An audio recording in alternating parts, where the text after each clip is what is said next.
35 वर्षों से कहें तो यही दो चेहरा बिहार में लोगों ने देखा है जी। या अजीत शर्मा सवर्ण होने का फायदा उठा के अगर 1% भी वोट अगर वो ले लेते हैं जी। तो इसका एज उनको दिखेगा दिखेगा। एक बहुत बड़ा मुद्दा हो जाएगा किशनगंज के लिए। जी। जीत और हार का जो कारण होगा जी। वो किशनगंज में ओबीसी की पार्टी ही होगी, किसी के लिए भी। जी। पनोरमा ग्रुप, जो सोचता है वो करता है, आपके अपने सपनों का आशियाना। दूसरे चरण के मतदान में अब बस कुछ ही घंटे बाकी रह गए हैं, तो आज हम दूसरे चरण के 5 सीटों पे विश्लेषण के लिए हमारे साथ मौजूद हैं वरिष्ठ पत्रकार चंदन झा जी। आज हम यहाँ बैठे हैं झा जी के साथ, झा जी का विश्लेषण करने के लिए 5 सीटों पे किसकी कितनी दावेदारी, और इसमें हम चर्चा करेंगे 1-2-1। जी हाँ, 1-2-1 बना जीत का फॉर्मूला। पहले तो स्वागत है आपका। क्या लगता है दूसरे चरण का 5 सीटों पे चुनाव होने वाला है, इसमें 1-2-1 का क्या है फॉर्मूला? देखिए, एक सीट है पूर्णिया जी, जिसमें पप्पू यादव जो बहुत मतलब अहम रोल अदा कर रहे हैं जी, क्योंकि वो एक तरह से कहें जो गठबंधन को परेशान कर दिए। जी, तेजस्वी को वहाँ कैंप करना पड़ा, जी, 3 दिन तक तेजस्वी कैंप किए। जी, मुकेश सहनी के साथ उन्होंने वहाँ रोड शो किया। जी, पप्पू यादव अकेला ही प्रचार कर रहे हैं, जी, जिसका आज आप देखे होंगे जो पप्पू यादव की गाड़ी को पुलिस ने रोका भी है। जी। भारत लाइव पे लगातार चल भी रहा है जी, और किस तरह से पप्पू यादव के समर्थक वहाँ रोड पर हंगामा कर रहे हैं जी, और किस तरह से पप्पू यादव के लिए लोग वहाँ पे खड़े हैं, डटे हुए हैं। जी, और कहें तो प्रशासन के खिलाफ, तो कहीं न कहीं पप्पू यादव बीमा भारती और संतोष कुशवाहा को परेशानी में डाले हुए हैं। जी, हो सकता है कुछ नया दिख जाए, क्योंकि पूरे देश में अगर अभी कहें तो पप्पू यादव की जो सीट है या पूर्णिया सीट है वो सबसे ज़्यादा चर्चा में है, लगातार हॉट सीट बनी हुई है। लगातार चर्चा में है। और जी। पप्पू यादव को लेकर के लगातार वो चर्चा में है, क्योंकि तेजस्वी भी लगातार मतलब कहें जो उनके लिए भी अब पूर्णिया हो गया है इज्जत का, नाक का सवाल हो गया है, क्योंकि पूरा महागठबंधन लगा हुआ है पप्पू यादव को हराने में। जी, क्योंकि उसी महागठबंधन में उनकी एंट्री भी हुई थी दिल्ली में बजाते कांग्रेस के ऑफिस में, जी। और अब कांग्रेस के नेता ही उनसे कन्नी काटने लगे हैं। जी। तो लेकिन उसके बावजूद भी पप्पू यादव पूर्णिया के लिए बहुत इंपॉर्टेंट है। पप्पू यादव वहाँ पे कुछ बड़ा खेला कर सकते हैं। जी। जिस तरह बंगाल में खेला होबे का नारा लगा था, जी। खेला होबे, तो ममता बनर्जी ने खेला कर दिया। तो जी। पप्पू यादव भी पूर्णिया और बंगाल से सटा हुआ है। जी, खेला तो कुछ ना कुछ होगा ही। जी, दूसरा जो 1 हुआ, एक और 1-1-2-1 का फॉर्मूला हम आज लेके बैठे हैं बात करने के जी। लिए। फिर आ जाइए किशनगंज। किशनगंज में ओबीसी की पार्टी ने भी कैंडिडेट दिया है। जी, और वो भी कैंडिडेट कमजोर नहीं है, वो भी वहाँ से विधायक रह चुके हैं उस इलाके से। वो अख्तरुल इमाम उनका नाम है। जी, वो भी परेशान कर सकते हैं। वो तीनों मुस्लिम कैंडिडेट है, तो मुस्लिम आखिर जाए तो जाए किधर, जी, क्योंकि किशनगंज में भी कांग्रेस है, वहाँ से वो जीतती आ रही है। जी। किशनगंज में जेडीयू भी है, उन्होंने भी अच्छा कैंडिडेट दिया है। अख्तरुल इमाम भी हैं ओबीसी की पार्टी से, वो भी अच्छे कैंडिडेट हैं।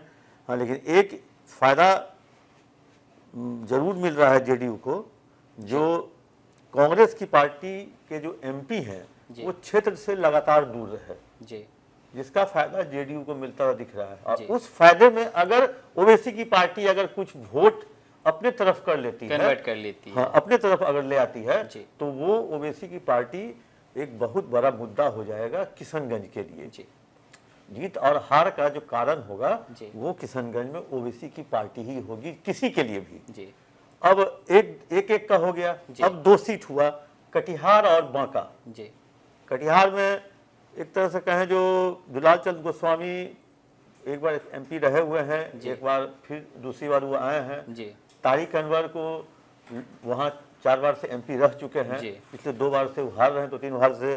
तारिक अनवर के बारे में कहा जाता है जो एक तरह से होता है जमीनी नेता, एक होता है एसी कल्चर के नेता। जी, तो तारिक अनवर का केवल चुनाव लड़ने के लिए कटिहार आते हैं, जी, बाकी उनको वहाँ की जनता से, वहाँ के लोगों से उनका उतना लगाव, उतना कोई संपर्क नहीं रहता है। मतलब लोगों से उतने कुछ खास जुड़े हुए नजर नहीं जुड़े हुए नजर नहीं आते जी। हैं। तो ऐसी स्थिति में कटिहार जो है सो जेडीयू के का पलड़ा वहां भारी दिख रहा है। जी। अब तो हारेगा या जीतेगा कौन, वो तो अब 4 तारीख को चलेगा पता, जी। लेकिन भारी दिख रहा है। अब आ जाइए बांका में गिरधारी यादव अभी वहां के एमपी हैं और जयप्रकाश यादव को आरजेडी ने टिकट दिया है। जी। जयप्रकाश यादव भी पहले एमपी रह चुके हैं, जी। केंद्र में मंत्री भी रह चुके हैं। उनके भाई विजय प्रकाश बिहार सरकार में मंत्री रह चुके हैं। जी। वो दोनों भाई काफी मेहनत कर रहे हैं। जी। तो वहां पे थोड़ा सा फायदा गठबंधन को दिख रहा है, महागठबंधन को, जी। क्योंकि विजय प्रकाश यादव मेहनत कर रहे हैं, क्षेत्र में लगातार जुड़े रहे हैं। जी। तो इसीलिए बांका, तो ये हो गया 2 सीट, 1-2-1। हो सकता है जो बांका का जगह ले ले भागलपुर भी, जी। क्योंकि बांका और भागलपुर में 5वीं सीट कौन हो सकती है, शायद वो भागलपुर हो या बांका हो। जी। भागलपुर को भी हम ये नहीं कह सकते हैं जो बहुत ज्यादा मतलब वो कमजोर सीट है, महागठबंधन वहां पर लड़ रही है। जी। कांग्रेस के अजीत शर्मा लोकल नेता हैं, जी। उनकी वहां पकड़ है। उनके लिए राहुल गांधी तक आए थे भागलपुर में रैली करने के लिए। जी। तो अब आप समझ सकते हैं जो भागलपुर को कांग्रेस कितना महत्व दे रही है। तो महत्व दे रही है इसलिए राहुल गांधी का वहां दौरा हुआ। एक अहम सीट बनी हुई है मतलब इंडिया गठबंधन के लिए। हाँ, कल जो 5 सीट पे चुनाव हुआ उसमें 3 पे कांग्रेस लड़ रही है और तीनों पर कांग्रेस की हम अगर कहें जो कमजोर है तो ये कहना गलत होगा। जी। तीनों पे कांग्रेस इस बार मजबूत स्थिति में है। जी। अगर कहिएगा कमजोर तो केवल कटिहार दिख रहा है। जी। लेकिन भागलपुर में अजीत शर्मा लोकल हैं, जी। राहुल गांधी ने रैली की उनके लिए। जी। वहां पर मुस्लिम वोट काफी है, यादव भी हैं, तो यादव MY समीकरण मिल सकता है। जी। और जिस तरह से लालू यादव ने कहें जो कुशवाहा जाति के वोटरों को अपनी तरफ खींचने का प्रयास किया है, जी। वो अब देखते हैं जो कितना खींच पाते हैं। जी। क्योंकि वहां पर कहें जो मारवाड़ी समाज का भी, सवर्ण समाज का भी वहां वोट है। जी। तो वो अब देखना है जो, क्योंकि ये आते हैं सवर्ण समाज से, जी। अजीत शर्मा, जी। और सवर्ण समाज पे वोट होने का दावा करता है एनडीए। तो क्या एनडीए वो वोट ले पाते हैं कि नहीं? जी। या अजीत शर्मा सवर्ण होने का फायदा उठा के अगर 1% भी वोट अगर वो ले लेते हैं, जी। तो इसका एज उनको दिखेगा। तो ये हुआ भागलपुर की सीट। जी। तो इस तरह से यही 5 सीट है जो कल एक तरह से कहें जो महागठबंधन के लिए बहुत इंपॉर्टेंट सीट है। जी। और एनडीए के लिए इसलिए है क्योंकि इस 5 सीटों पर केवल जेडीयू लड़ रही है, और जेडीयू लड़ रही है। तो इसीलिए मतलब कहें जो ये नीतीश कुमार के लिए नाक की लड़ाई है। जी। क्योंकि नीतीश कुमार यहीं से स्टार्ट करेंगे, क्योंकि पहले चरण में जेडीयू नहीं थी। जी। सेकंड चरण में है जेडीयू है। तो ऐसी स्थिति में ये नीतीश कुमार के लिए कल का जो वोटिंग होगा, अब वो देखना है जो कल का मौसम कैसा होगा। जी। कल अगर आज जैसा 40-42 डिग्री रहा तो वोटर या तो सुबह निकलेंगे या 2 बजे के बाद निकलेंगे। जी। जैसे कि पहले चरण का जो चुनाव हुआ तो उसमें भी जो मतलब गर्मी जो थी वो एक अहम मतलब फैक्टर बन चुकी थी, जिसके कारण जो वोटर्स जितने आने चाहिए थे मतदान करने के लिए उतने पहुंच भी नहीं पा रहे थे। ये भी एक कारण है। और दूसरा कारण है जो पिछले 32 वर्षों से कहें तो यही 2 चेहरा बिहार में लोगों ने देखा है। जी। अब लोग कोई चाह रहा है नया चेहरा। जी। विकल्प के तौर पे लोग खोज रहा है नया चेहरा। जी। नहीं मिल रहा है तो उदासी से भी एक कारण हो सकता है, बेरुखी भी, उदासी भी। यही दोनों तो है, इस दोनों से किसको वोट देना है? जी। आएगा तो यही दोनों। जी।